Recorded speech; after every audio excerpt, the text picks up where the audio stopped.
આવીને હંમેશા એવું કીધું છે કે ઢીલા ન પડતા, જ્યાં સુધી તમે અહીંયા બેઠા છો તમારું મોઢું હવારમાં જોઈએ છીએ અને હિંમત વધતી જાય છે, આ શબ્દો એ લોકોના હતા. જોરદાર તાળીઓથી અને આપણે વધાવીએ છીએ.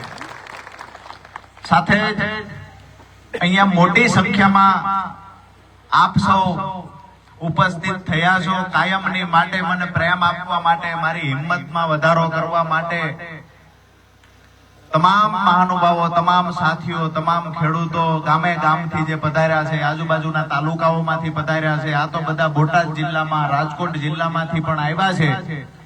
સાથે જ આજુબાજુમાંથી પ્રેમજીભાઈ સહિત અમારે ખાખરાળાથી છે. બધા મહાનુભાવોના હમણાં નામ બોલ્યા પણ ક્યાંક નામ લેવાના રહી જશે.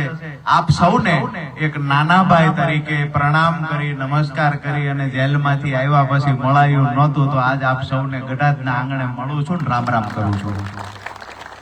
સાથે જ આપણી લડાઈમાં જ્યારથી જાહેર જીવનમાં આવ્યા ત્યારથી લઈ અને જે પત્રકાર મિત્રોએ સહયોગ આપ્યો છે, હંમેશા આપણી સાથે ખેડૂતોનો અવાજ બનવાની કોશિશ કરી છે.